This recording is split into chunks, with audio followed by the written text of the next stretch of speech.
In this video, we're going to be making a beautiful cashew camembert. So the first thing we need to do is sterilize our equipment because what I found with making this type of cheese is that it can be a bit hit and miss with regards to whether you get mold or not, depending on which way you do it. And so what we want to do is remove as many variables as we can, so that would cause mold. So what we're going to do first of all is sterilize our equipment. So we're going to get a bowl, and to that bowl we're going to add some key pieces of equipment here. So I'm going to be using a Vitamix, and so as you can see here we've got a tamper. I like to do a plate as well. We've got a cheese mould. We've got some cheesecloth, a teaspoon. You can do a teaspoon and a tablespoon. It's never a bad idea to have a few extra spoons around. And we're also going to use a spatula here. So all we're going to do is just pour this boiling water over our utensils here in the bowl. Now, if your kettle has got a lot of lime scale in it, if it's got lots of little pieces in it, then boil the water in a pan on the stove top because you want nice clean water for this. The same goes for the water that we're actually going to be using for the cheese to go into the cheese, but we'll get to that in a second. Next, we actually want to sterilize the inside of the Vitamix jug or whatever jug you are using in your blender. Now, I prefer using a Vitamix. You might have seen people using a food processor for this, or you might have seen them using a, like a hands stick blender, but I find that using a Vitamix gets the mixture nice and smooth and you end up with a much smoother, creamier cheese at the end of it. So pour your water into the Vitamix jug, swish it around a bit, and then you can pour that water out into the bowl just as an extra bit of water to make sure you've got everything covered there. All the water has to do, the boiling water just has to touch each of the surfaces, and you can consider that sterilized enough. Okay, now we're ready to make the cheese. So we've got some cashews here. Now you can soak the cashews. It's always a good idea to soak cashews to make them more digestible, get rid of the anti-nutrients and all that kind of thing. But for cheeses, I actually like to simmer them for a couple of minutes. So just simmer them in some nice clean water, and that's going to get rid of any microbes that could develop into mold. So those are going to go into the blender, and then we're going to pop some water in there as well. So this should be pure water, filtered water that has been boiled as well. And you definitely want to boil this on the stovetop in a pan, like I mentioned earlier, so that you don't get any bits of lime scale unless you've got a completely clean kettle. Pop the lid on, and then we're going to give that a blend to get it nice and smooth. And just do as much as you can without the tamper. It's a decent amount of water in here. It's just, if you follow the recipe, it's just the right amount of water to get it to blend smooth and vortex. So, if you've got a Vitamix, it turns in on itself. You can just see here. Just enough water to get that to happen. You might then need to, as it thickens up, use the tamper, as you can see here, with the that comes with the Vitamix, to just move that around and in on itself. Now, you do really need a strong enough blender here to get this smooth without adding any more water. We don't want to add any more water. It's just going to make the mixture too loose for our purposes here. Then once we've got the cashew and water mixture nice and smooth and we've done the bulk of the blending, we're going to then add in our cheese cultures. So the first one is the mesophilic culture, and I look at this as just your basic cheese making culture. These are the basic cultures to turn your cashews into a cheese, and then we're going to add another culture in a second that is specific to camembert to get that white rind on. So get your first culture, 1/8 of a teaspoon for the recipe. You can just follow along with the recipe. That's going to go into the Vitamix, and just have the Vitamix running as you are pouring this in. If your cashews aren't vortexing, that's okay. You can again use the tamper here to help it, but make sure your cultures don't just get all stuck to the tamper and don't end up in the cheese, right? We want all of those cultures to end up in the cheese. So whatever way you have to do that, get that first set of cultures in there. Now you could actually do these together. We're going to go in with the second one now. I wanted to do this separately in the video just to show you, but you could put both of them in at the same time.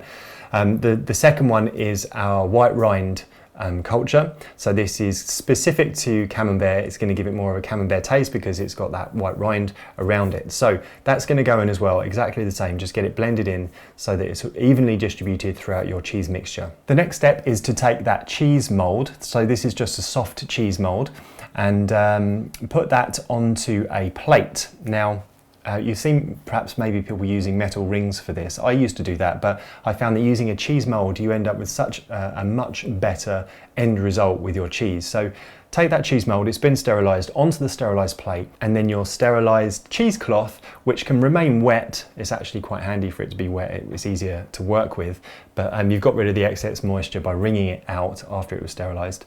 Arrange that in your cheese mould as best you can, and then what you're going to do is start to pour in your cheese mixture from the Vitamix jug into that cheese mould, and get it to a point where it starts to push the cheesecloth out to the sides of the mould.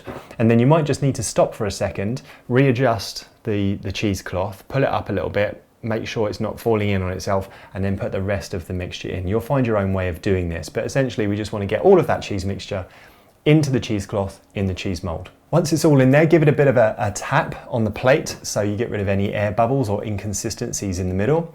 And then we're just going to fold that cheesecloth over on itself nice and gently, and then you can just give it a gentle press down, and that is our first stage done. That's going to go into a fairly warm place. I just usually put it up in my kitchen cupboards here for 24 hours to go through that first stage of culturing. Once it's been through that first stage of culturing, you're going to come back to it, and it should easily come out of the cheese mould like this. And what you'll find is that you've got a little bit of excess liquid whey on the plate, so you can just get rid of that. It's not really, you could put it in smoothies if you like. It's got some probiotics in there, but it's just such a small amount. But just even that small amount coming out means that your mixture, as you can see here, is going to be firmer than when it went in. So what we're then going to do is transfer that to a piece of parchment paper, still with the cheesecloth around it, and then we're going to transfer it over to this container. Now this container is made by Tefal. It's called something like the cheese cave container, and it's essentially for creating a cheese cave-like environment with some humidity, so that you can just store your cheeses. You can store smelly cheeses in the fridge and not have them smell out the fridge because it's got a little filter on top of it. But for our use, for this, it actually is great because, like I said, it gives you some moisture, gives you some humidity, which is perfect not just to store cheeses, but to create these cheeses that we're going to be doing. I would 100% recommend this. This is then going to go into a storage place where it's a maximum of 13 degrees centigrade or 55 degrees Fahrenheit. You can refer to the PDF or the recipe for this, for the written instructions on this. But you want it to be that cool so that you don't get any mould development. And what you're going to find is that because it's cool, it's going to help firm up that cheese before we take the cheesecloth off. So I like to leave it for 1 to 2 days in this cooler environment before I start to take that cheesecloth off, so the cheese doesn't just completely collapse. Now, where is a good place? Where is it cool? Well, if you've got a cheese cave, perfect. That's where you want to put it. You can put it in the fridge. You can put it in the top part of the fridge, which is generally the warmer part, because every time you open the door, the warm air goes to the top. If you really want to get into this, you can use you can buy a dedicated wine fridge, which are about £100, $100. They're a great investment if you plan on doing more of this, because you can really control the environment, you can control the temperature, you can get it to exactly, I keep mine at about 10 degrees centigrade. So yeah, it's a really controlled environment. You're almost kind of building your own cheese cave with that wine fridge and the container. It really seems to work out.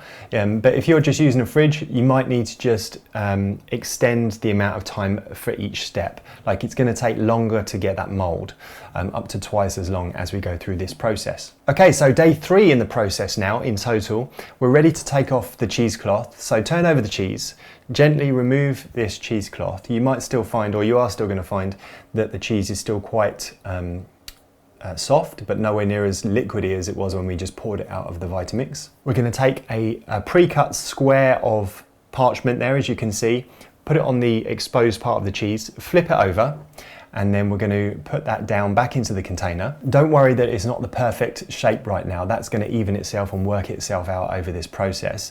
But the next thing we're going to do is get some salt on there. So get a nice coloured salt. A grey salt is fantastic, an Atlantic or Celtic sea salt.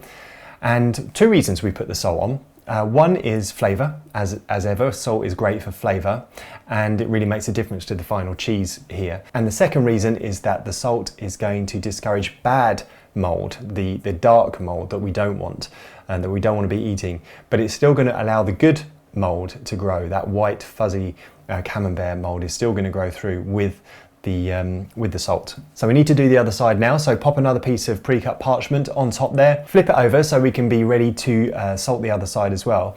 However, you might want to at this point just use the back of a spoon to clear up any rougher edges. You don't need to be too worried about getting the cheese absolutely perfect at this point. We're going to be turning this over multiple times during its culturing, so it's really that's going to sort out any unevenness and really make a nice even cheese throughout the process. So just you know, if you need to use the back of a spoon, make sure it was one of the spoons that you sterilised and use that to clean it up. One thing I will mention here as well is you notice we're using gloves. Not absolutely essential, you know, you can just wash your hands well before doing this, but again, it just takes away a variable. If you use gloves, you know that they are completely clean and you're not going to get any bacteria on there that's going to cause mould. All right, then we're going to place our lid back on, and every day now we're just going to flip it over using those two pieces of parchment, actually a clean piece of parchment each time.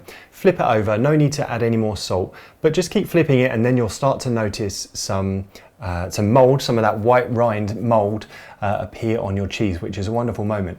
Now, as you can see here, we've got mould all around the side, and you'll notice the cheese is flatter because we've been turning it over, and which is much more of a, what I think of anyway, as a more traditional kind of camembert shape, which is slightly wider and a little bit flatter. So things are really shaping up now. Then where you're going to get to is this beautiful point where you've got this beautiful cashew camembert cheese. You can kind of squidge it a little bit and you'll feel that it's a lot harder inside, but still very creamy. Now at this point it's totally ready to eat, and I wouldn't be surprised if this is your first batch, when you're making your first batch, that you try it now. Totally fine, but it does also benefit from a little bit more flavour enhancing and ripening in a wax paper like this. So this is how I like to package it up, bringing in the corners and going around doing the same. And then it can just go back into your cheese cave container for a week, 2 weeks. It's really great to eat it after a week or 2 weeks. Or it can go, if you've got one of those little round wooden camembert containers, it can go in there. Can be given as a gift, or it can go in there to ripen. For this stage, it can then, if it hasn't been in the fridge already, it can go into the fridge and continue to ripen in the fridge once it's got that wax paper around it. This just goes amazing on some raw crackers, or whatever your favorite crackers are. It goes amazing with chutney, with pesto is beautiful, with some olives.